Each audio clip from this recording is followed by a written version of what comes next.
Right, people, we have a big problem and nobody has sussed it yet. And on my last couple of videos, I have left the car ticking over for a long time to see if anyone would actually twig. I've also shown the mileage and no one has twigged. As you can see from the original video, I can't remember exactly, but the mileage has gone up massive compared to the original video. And the car was ticking over for a long time, no issue. So let's get back to the clock and you'll see what I mean. So right, we have the car ticking over lovely, revving up lovely, yes, at a certain rev range. Let's see if we can get it now. Just keep dropping it down. At a certain rev range. Oh, wow. I haven't seen misfire in cylinder 3. It was just...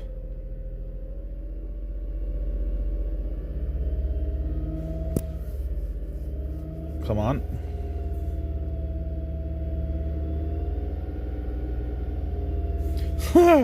No, it's not doing it. It's not misfiring.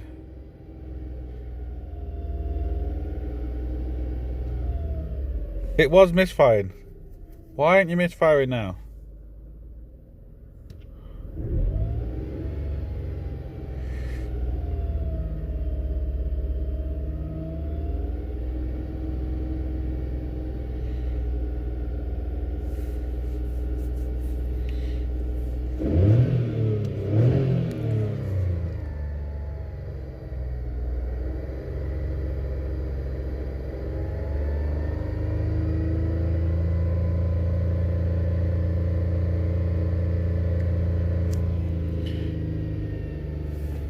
Unbelievable.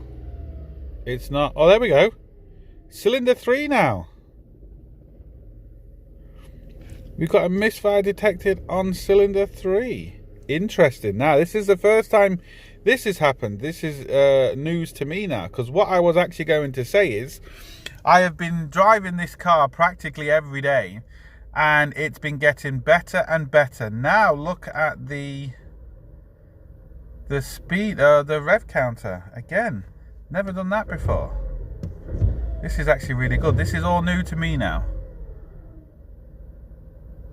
Now it's stopped. See if we can get it to misfire again.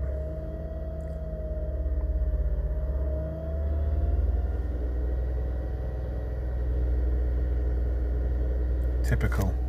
It will not misfire again. Anyway, what I was trying to say is, no one twigged the mileage. I've been driving this car, essentially, he's doing that thing with the revs again. I've been driving this car essentially every day, and it's getting better and better and better, to the point now where it has not cut out in, well, hundreds of miles. It was still counting up the misfire counters. As you see from the last video, the misfire counters were still counting up, but the car wasn't cutting out. The engine light didn't come on, and it was all good. What would be interesting to see now is, do we have any error codes on cylinder 3? No, just cylinder 2 again. But look, it's changed. Interesting. Okay. Right, because what I was going to say is, what essentially has happened is, I've been driving this car every day and it's got better and better and better, to the point where it is driving absolutely lovely. Yes, the misfire counters were still counting up, but it's been driving absolutely as sweet as a nut. Well, as sweet as a nut as a 1.23 cylinder engine can be. But what I found is interesting. Are you ready? Right, this is what I found interesting. This is the original NCT from, what year is it? 16 and 17. Sorry, 17 and 18, because when a car is not 10 years old, or when it's under 10 years old, it gets tested in Ireland every 2 years. When it's over 10 years old, it gets tested every year. But look at the mileage within them 2 years. Hardly any. I mean, practically nothing. No mileage within 2 years. So that's a big clue with this car. Huge clue, in fact. The no one spotted it, but the mileage that I've put on it to what it originally was. I've practically done that mileage in the matter of a month or so, or a month and a half, what they've done in 2 years. And that's really helped the car, like, massively. Look at it, it's still ticking over absolutely fine now. I've driven this a long distance and it's perfect. Misfire counter's still counting up, even though when I tested it there it wasn't on camera, but my last video it was. And if you look at the last video compared to this, there was only like a minute in the difference. But also what I've noticed inside the engine, which no one else did, let's go and have a look at that. You can see all this white stuff over metal, and especially, oh, let me turn the light on. Especially on the ECU. Now the ECU is on the outside of the, well, it's inside the engine bay, but technically on the outside of the car. And Ireland is a very, very damp country, especially in the winter. It just is inherently damp. And you can just see that from the condition of the metal. But what also that shows is not so much that Ireland is damp, the fact that the car doesn't get used a lot. You'll see that on cars that have been stood for a long, long time in the cold, and you kind of get this white stuff over the metal. And it essentially, because it hasn't been used, and it's the worst thing. I said it in the beginning of the video, when you get a car with low mileage, it's not a good thing. Believe me, it's not a good thing. People think it is, it isn't. And this is the reason why. I've been driving this, which has been heating everything up around here, and it has essentially dried itself out. Now we still have a problem, we definitely have a problem, but what I'm trying to get at is it's getting better. Essentially, I think I know what's happened, and I more or less knew what happened, I think, from the beginning, but again, we'll have to check it out. And my suspicions are coming more true the more I drive it, the more it's drying out. It's basically drying out. There is an issue though, don't get me wrong. I'm not just saying there's damp somewhere and if you keep driving it, it's not going to be an issue. I'm not saying that. We have an issue, but the damp has made it a lot worse getting in somewhere. And also because it doesn't get driven a lot, well, it didn't used to, you know, that damp could basically stay there and cause more of an issue. Where I'm essentially driving this every day, it doesn't get chance to kind of stay there or build up as much as what it did as before. So all the tests we've done are still very, very valid tests, and tests you have to do. But it's always good to, you know, get as much information as you can. When I see an engine like this, as soon as I saw the engine and the ECU like that, that was the first thing that came to my head. You know, that I could see that this car hasn't been driven, and that's why I originally said it in the original video. So I left a few clues in the video just to see if people would twig. And yes, I realise you are not here beside me, and it's awkward trying to do, you know, these types of diagnostics over text messages, over videos. But that was the idea. I just wanted to give you a bit of an idea of what YouTubers have to go through.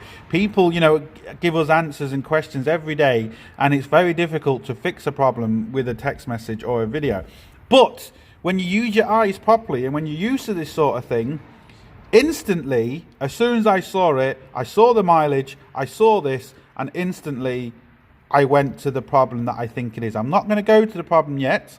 I'm going to wait to what people suggest now they know this. But what I'm trying to get at is, you know, get all the information. I left all the Easter eggs in the end in the videos. I wasn't, you know, I left them there, but I maybe didn't say too much about them. In my previous videos, you saw the mileage of the engine a lot and no one saw it. You know, I left all this information in to see if people could, you know, figure it out and say something. So I just want to kind of get across that, you know, how difficult, you know, these things are sometimes, how difficult it is to fix a car, especially when you maybe don't know what you're looking at, or, you know, you don't realize about these sort of clues, because otherwise you could be chasing your tail for hours.